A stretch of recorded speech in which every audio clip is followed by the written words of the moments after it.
Hi, hello, and welcome back to Everso.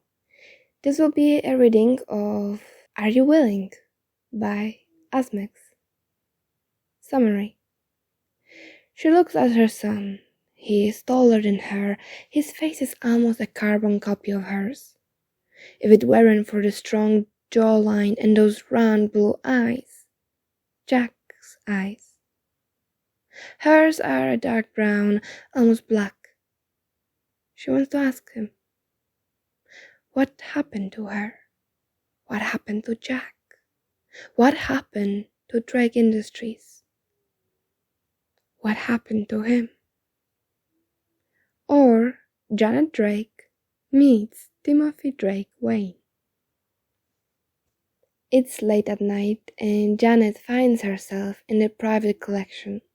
Jack is in his office and Timothy was put in bed by Mrs. Mack. She is alone. It's too tempting, she thinks as she stares at the artifact they found during their last digging.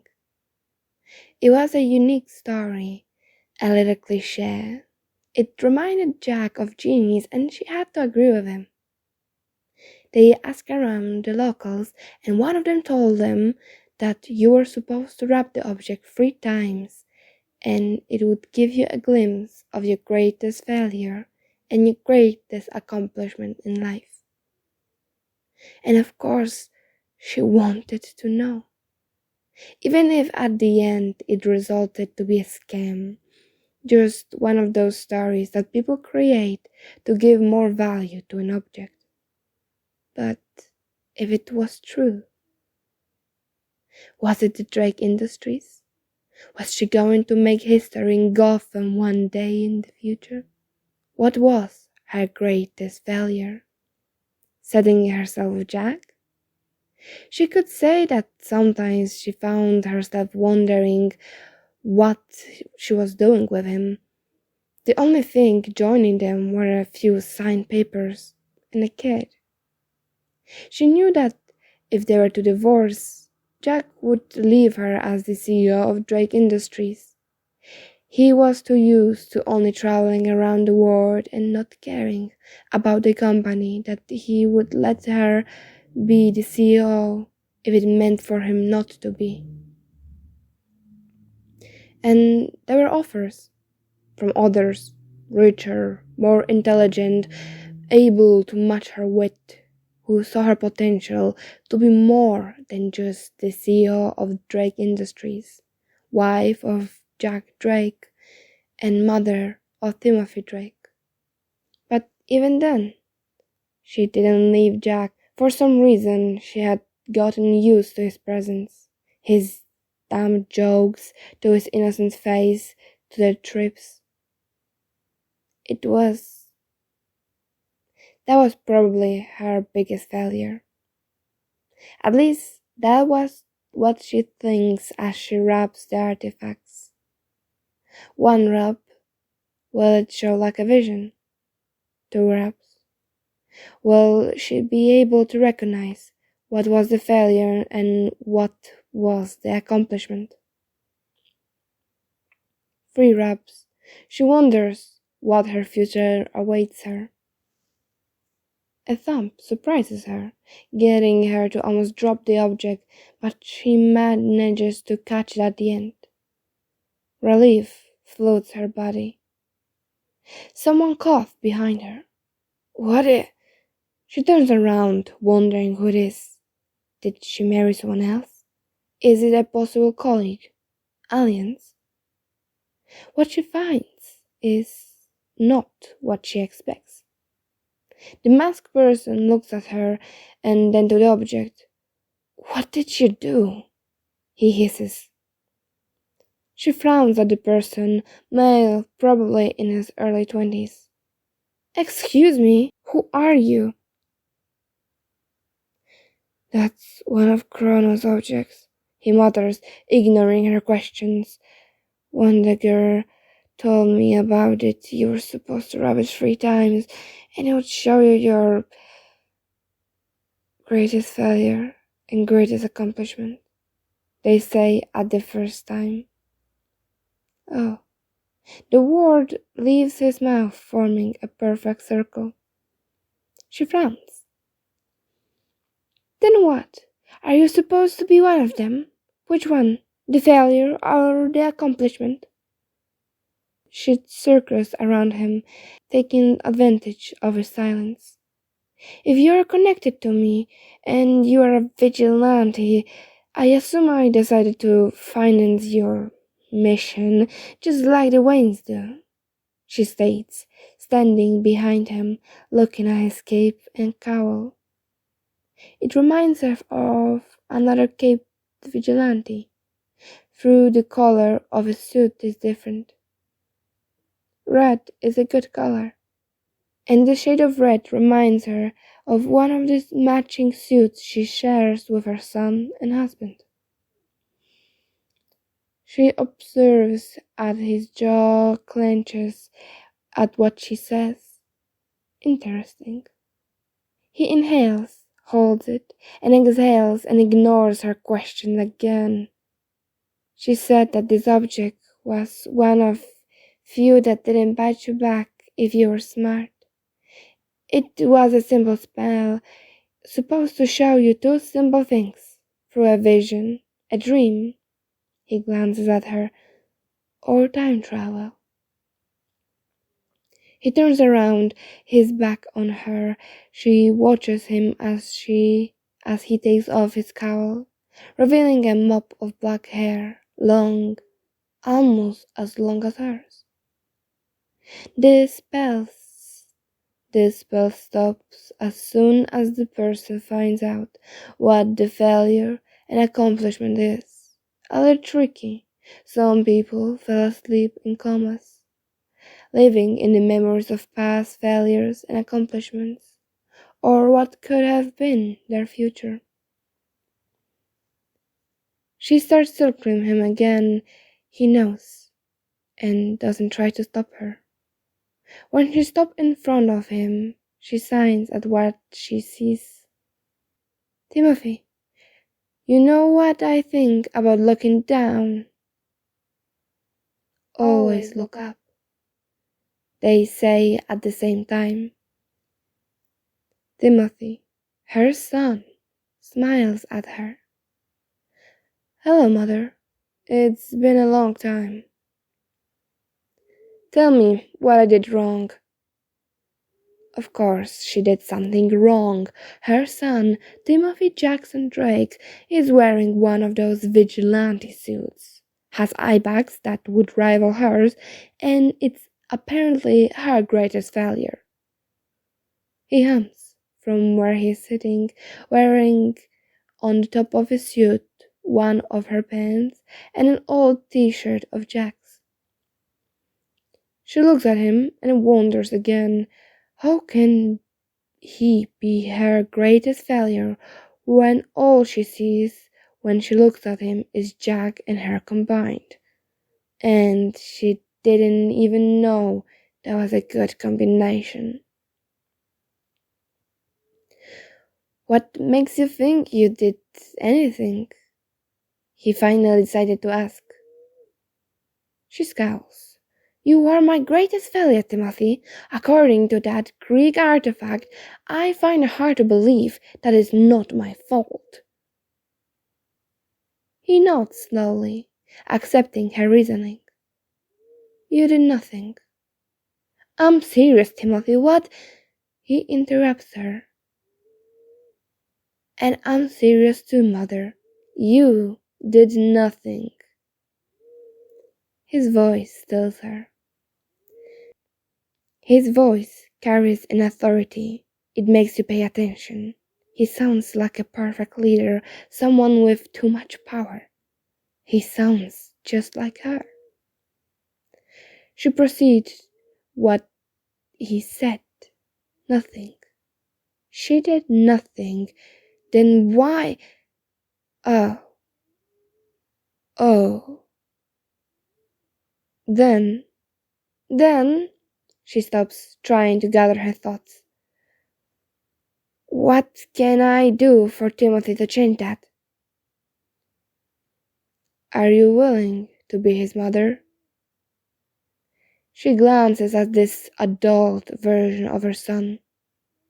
I am his mother. He chuckles. No, you're not. She scoffs. Of course I am. I gave birth to him, didn't I? I'm giving him a food, a house, education, everything he needs or wants. He gets it. He smiles sadly at her. She doesn't like it. You may be doing that, and he may call you mother, but that doesn't mean you're one to him. He stands up and walks around the room. Father tried, and he became dad, but at the end he left too. He left too. She stares at his son, who is looking at their private collection as if it was the first time. I never got to see the objects up close, too scared to damage them when I was younger. He explains, as if he knows what she's thinking. She gets up and walks to stay beside him. And when you got older, it was all donated to Gotham Museum and of Antiques and Gotham Natural History Museum. She stopped breathing. Those are the museums she was thinking of donating her artifacts, relics, and books if she were to die. She looks at her son. He is taller than her. His face is almost a carbon copy of hers. If it weren't for the strong jawline and those round blue eyes, Jack's eyes. Hers are dark brown, almost black. She wanted to ask him what had happened to her. What happened to Jack? What happened to Drake Industries? What happened to him? So I'm dead and your father is too, she starts. Where does that leave you? It left me being adopted, he replied, walking to a desk where she has some of her favorite books. He was a minor. He was a minor, and we left him. Who took you? Who took you away? Who let you go out with that suit? Who? He smiles at her. I should present myself. My name is Timothy Jackson Drake Wayne. It's a pleasure to meet you again. He extended his hand, and Janet takes it, too numb to say anything else. Wayne did this to her boy. Did he force you to do this? Did he force you to do this? Everyone who is anyone knows that Wayne is Batman. It's an open secret for the elite of Gotham, or at least she thinks so. She doesn't want to believe that they are that dumb.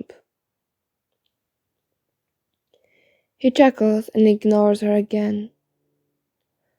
How old is Timothy? He asks as he goes through the pages of her book. I believe he's around 11, she says, not sure of her answer.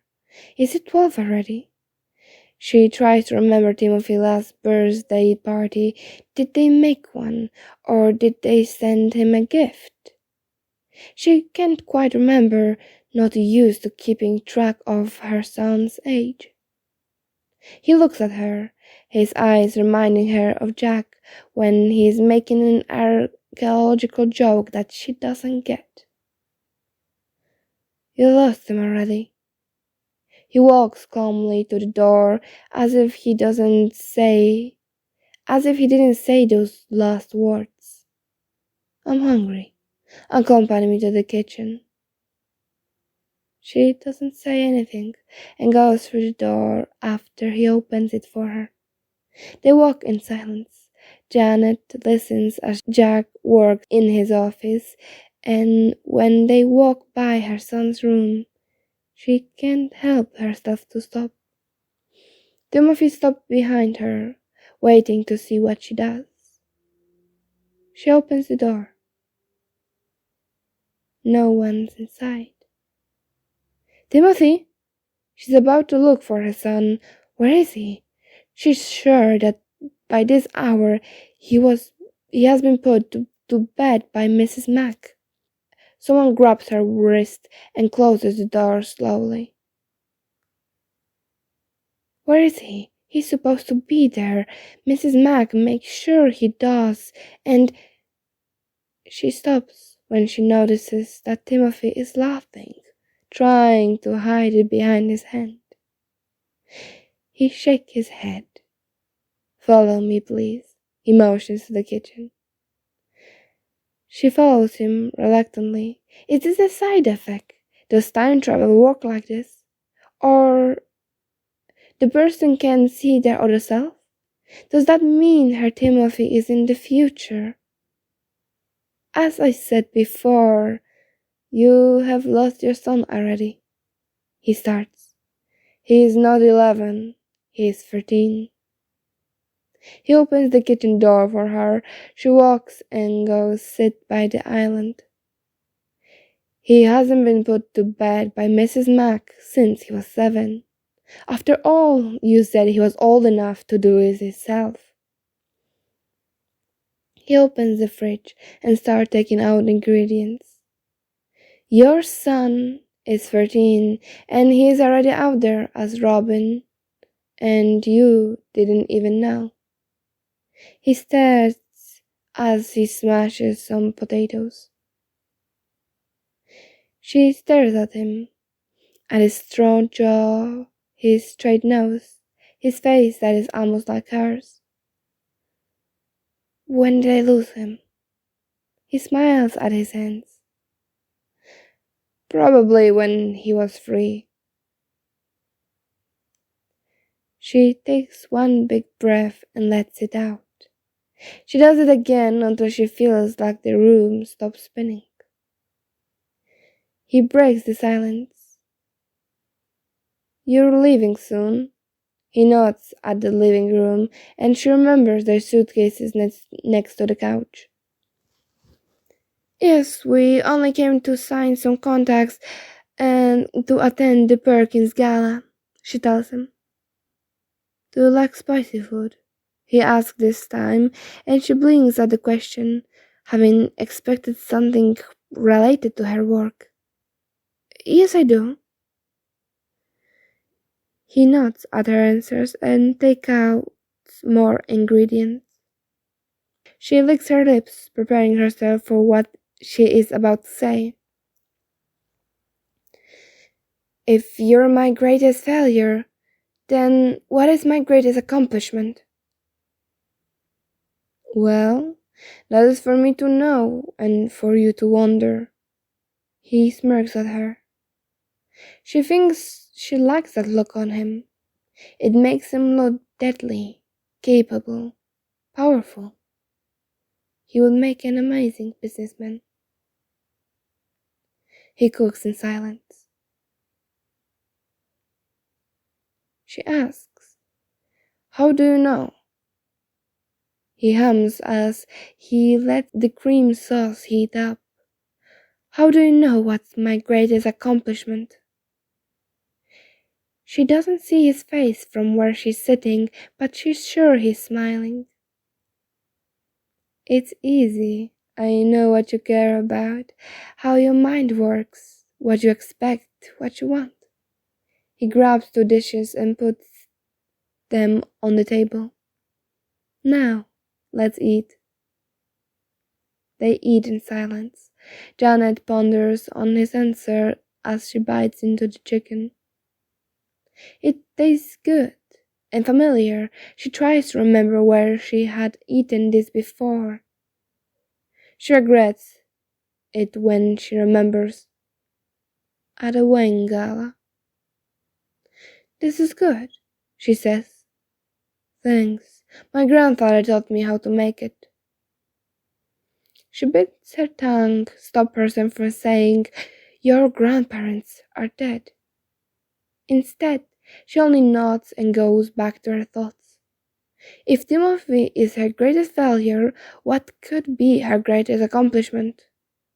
She wonders as she looks at her son, who one day will become a vigilante, who already is, who will lose them, become someone else's son, who has those big, soft, round blue eyes like his father, but when he narrows them, they look like Janet's, who, when he speaks, he makes himself heard, who reminds him of her when she's at company being the CEO, who, oh. A chuckle distracts her. "So you figure it out." He bites his lip when he sees her widen eyes.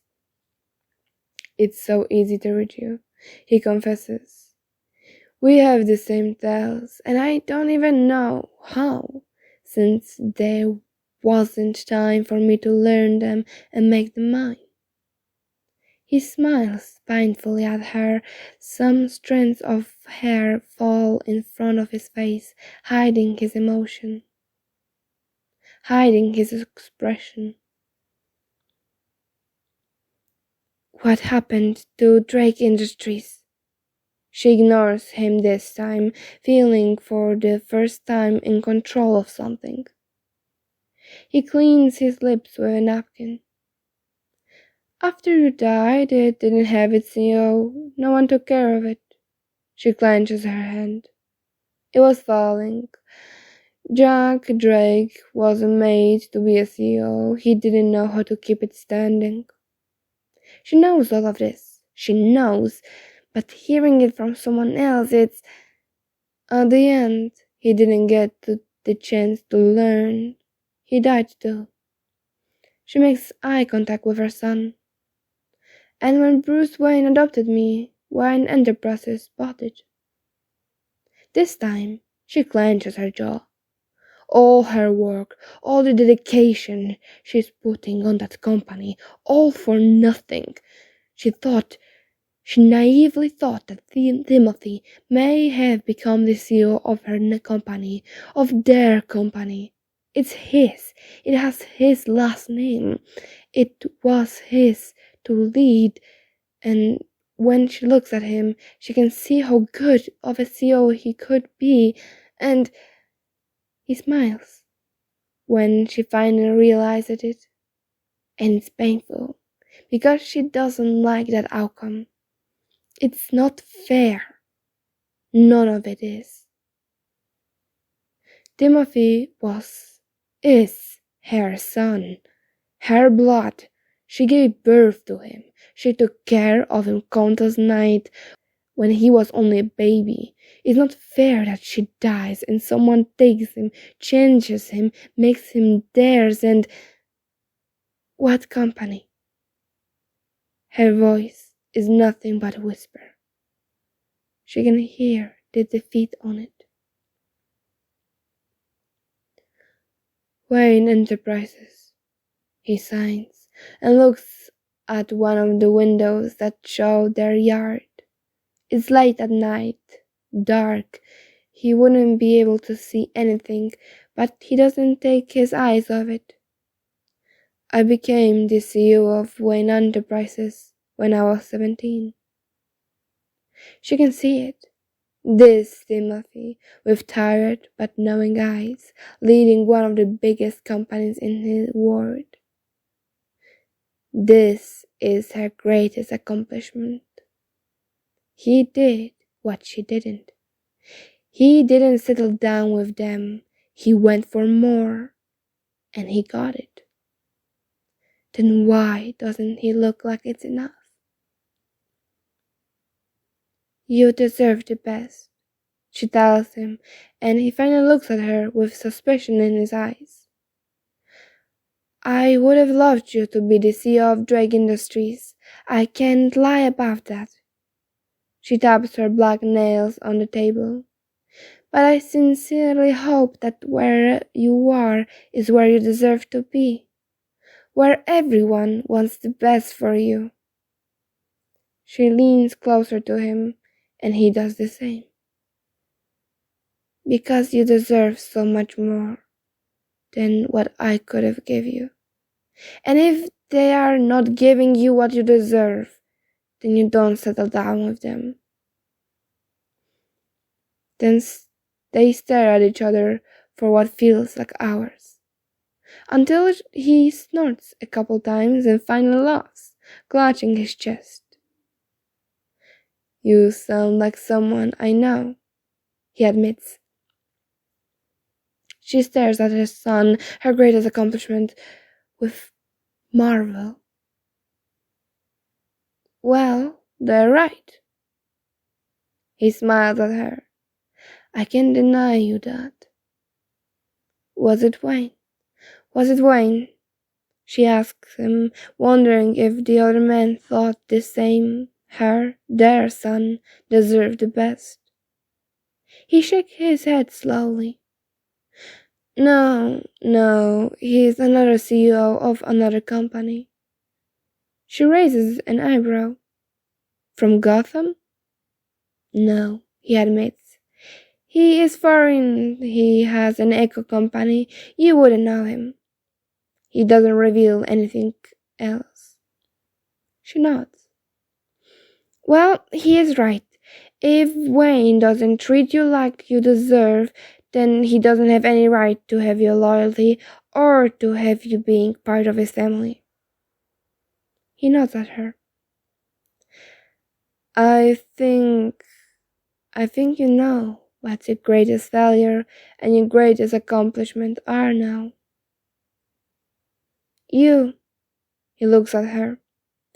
You are my greatest creation after all. I am, aren't I? He runs his fingers through his hair. I think it's time for me to leave. I'm sorry for what it's worth, she apologizes. I will try to change. He stares at her. There is something else. She looks at him. The spell, it will erase these memories. You won't remember any of it, but you will know when you look at me. You will see your greatest accomplishment. He gets up, and she does the same. And your greatest failure. And you'll make me feel like one, too. I'm sorry. She repeats it, and she means it. A tear escapes his eyes. He doesn't acknowledge it. Don't be. I was used to it by now. She clenches her jaw. Besides, you won't be the last one to look at me like that. She steps closer to him and caresses his face with her hands. It's something she's not used to doing. She had never done this with her Timothy. He leans into her hands. Thank you. Thank you for teaching me to be strong, he mutters. No, I'm sorry for teaching you to be strong, she wants to say, but all of a sudden there's a bright white light and a strong noise. She closes her eyes. She finds herself in the middle of the kitchen, and as she looks around, she finds the table with 2 empty dishes. Is everything all right? I heard a noise. Jack appears by the kitchen door. She opens her mouth.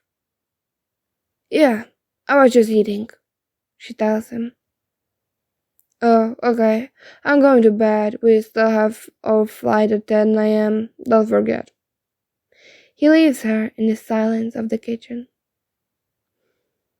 She puts the dishes on the sink and leaves to change too, trying to remember what she was going to do after eating. She doesn't even remember mentioning that she was hungry. How did Mrs. Mac knew that she was going to be eating late at night? She forgets it as soon as she arrives at her office. She still has work to do. Goodbye, Mother. Timothy stands in front of them, Mrs. Mac behind him. Janet stares at him and remembers the notes she read last night. His teachers let him know that Timothy has been skipping classes. She couldn't care less as long as he gets good grades. So she doesn't say anything. We'll be back before you know it. We'll bring you back a souvenir, Jack tells him. Timothy glances at Jack, a small smile on his lips. Yes, Father, I will wait for it. Janet stays quiet and only looks at Timothy. He locks eyes with her, and for a moment she seems someone else. Taller, older. For a few seconds she feels proud. Mrs. Mac, we'll let you know when we will be back. Our last stop is in 3 months. We'll visiting Haiti, but my assistant will let you know on any changes. Of course, Mrs. Drake. Janet nods at her and goes back to look at Timothy. Why does she feel nervous all of a sudden? Make me proud, Timothy, she says at the end. He blinks at her. Always, Mother. She smirks at him and gets a little smirk back. It looks good at him. Makes him look deadly, capable, powerful. They leave, but she doesn't come back.